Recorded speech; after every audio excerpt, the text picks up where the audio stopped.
When most people think about home defense or battlefield security, their minds turn to guns, locks, or electronic alarms. What is rarely discussed is the continuity of human ingenuity across millennia in the simplest forms of surveillance improvised tripwire alarms. These devices, documented from ancient Roman frontier forts to occupied European towns during World War II, represent practical adaptations to the constant need for situational awareness in environments of risk. The lesson is often overlooked. Technology is secondary to observation, design, and understanding of human behavior. Before we go further, subscribe to Backyard Wisdom if you are interested in historically grounded, practical strategies for survival, security, and resourcefulness that remain relevant today. Why early civilizations prioritized simple detection systems. The Romans faced threats along their borders that were both intermittent and unpredictable. Forts, watchtowers, and frontier settlements could not rely on large garrisons at every possible point of intrusion. Archaeological evidence shows that they deployed early forms of tripwire systems, taut cords strung across likely approaches, connected to bells, rattles, or hanging objects that would produce sound when disturbed. These measures were low cost, easy to maintain, and effective at providing early warning in both daytime and nighttime conditions. The principle is enduring. Early detection allows a small force or household to leverage knowledge of the environment against potential intruders. So let's fast forward nearly 2,000 years, and interestingly, the same basic concept reappears in occupied Europe during World War II. Civilians and resistance fighters, they used improvised tripwires to secure their homes, gardens, and even hidden supply caches. Materials were often scavenged from everyday life. Things like sewing wire, string, tin cans, or even bicycle spokes could serve as triggers. And when it came to noise-producing elements, well, those ranged from metal cans to glass shards placed on rooftops or floors. The intent here wasn't to create lethal traps, but rather to signal intrusion, delay entry, and provide those critical seconds for response or concealment.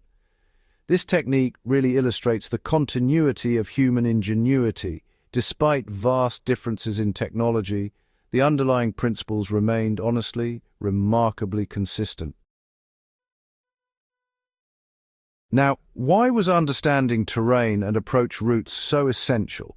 Well, a tripwire is only effective if it's placed thoughtfully. Both Roman engineers and World War II civilians emphasized the importance of channeling likely approaches toward detection points. Narrow paths, doors, or low-visibility entryways were ideal. The goal was always to use the natural layout to funnel movement into zones where disturbances could be noticed. Historical manuals and accounts reveal that positioning mattered more than materials. A carefully chosen location could make a simple wire as effective as a complex alarm. This principle translates directly to modern security and survival planning. Observation and analysis of likely movement paths often outweigh the sophistication of the device itself. How tension, height, and trigger mechanisms influenced effectiveness. The effectiveness of tripwires depended on the subtle interplay of tension, height, and the chosen trigger mechanism. Wires were often set slightly above ground level to intercept limbs without being immediately visible. In Roman forts, cords were sometimes attached to suspended bells or containers filled with pebbles. In World War II homes, a string might be connected to a light object that tipped over or rattled against another surface. The key was balance. Too loose, and the wire might fail to register intrusion; too tight, and it could break prematurely or produce a sound during normal household activity. These considerations highlight the analytical approach underlying even the simplest-looking devices. So why were redundancy and layered defenses so commonly employed? Well, tripwires were rarely used in isolation. Roman forts, for example, combined them with watchposts, fencing, and sentries. In World War II households, alarms were layered with locked doors, window barriers, and neighborhood watch networks. Redundancy ensured that failure at a single point did not leave the site completely exposed. This principle of layered security, still remains relevant today. Even in contemporary survival or home defense situations, having multiple detection and deterrent measures exponentially increases effectiveness, especially when resources are limited. Now, let's talk about how improvisation enhanced both stealth and adaptability. One of the advantages of improvised tripwires was definitely their adaptability. Civilians in occupied territories often had to relocate, conceal, or modify these devices quickly. Household objects could be repurposed, and placement could be adjusted according to changing conditions. In Roman contexts, frontier units could redeploy tripwires along new patrol lines, or as terrain changed due to erosion or, say, vegetation growth. The ability to improvise, to adapt a simple principle to varying environments and materials, is, honestly, a consistent feature of effective survival strategies across history. So, what lessons do these devices offer for modern survival and preparedness? While technology has, advanced, the lessons from these historical tripwire systems remain practical. First, observation and understanding of movement patterns are, without a doubt, essential. Second, simplicity often yields reliability. Simple devices with predictable physics often outperform complex systems that may fail without power or maintenance. Third, layered measures and redundancy, they greatly increase the effectiveness of defensive strategies.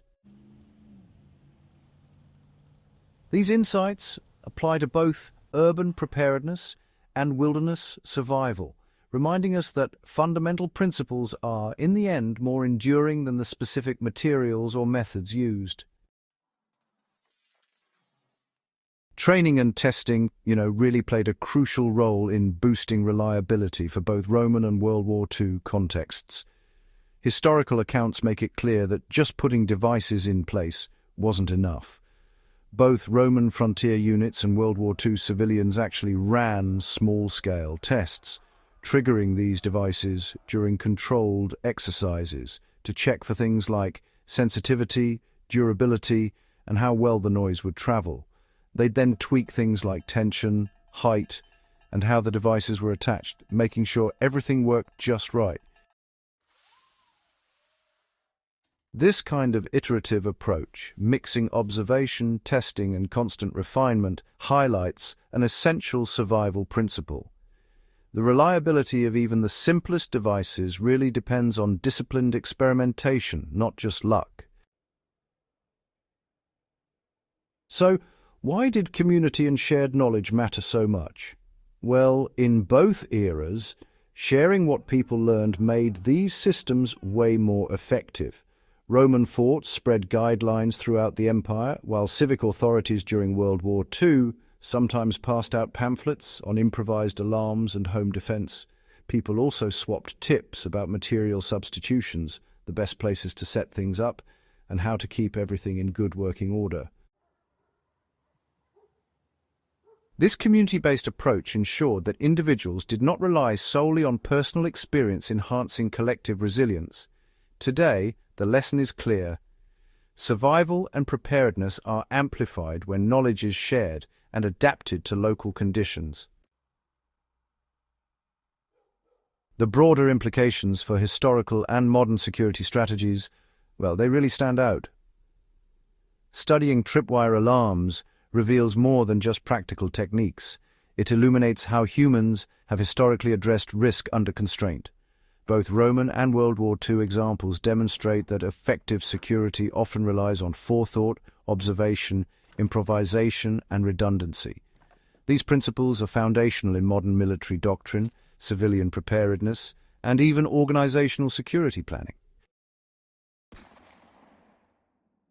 The continuity of these strategies over centuries shows that basic concepts, detection, early warning, and controlled delay, remain universally applicable. And, when we reflect on this, it's clear that there's enduring value in these forgotten defensive methods. Improvised tripwire alarms may seem modest compared to contemporary security technologies, yet their historical significance and practical lessons are honestly quite profound. They remind us that ingenuity, observation, and adaptability have consistently enabled humans to survive and operate under threat. By studying these techniques, modern observers can extract timeless strategies for preparedness, resourcefulness, and layered security. Understanding these lesser-known methods enriches both our historical knowledge and our practical capacity to manage risk in everyday life. If you found this exploration valuable, subscribe to Backyard Wisdom for more in-depth historical analysis and practical survival strategies derived from overlooked but highly effective methods. Sharing this video ensures that lessons from the past continue to inform resilience, resourcefulness, and preparedness today.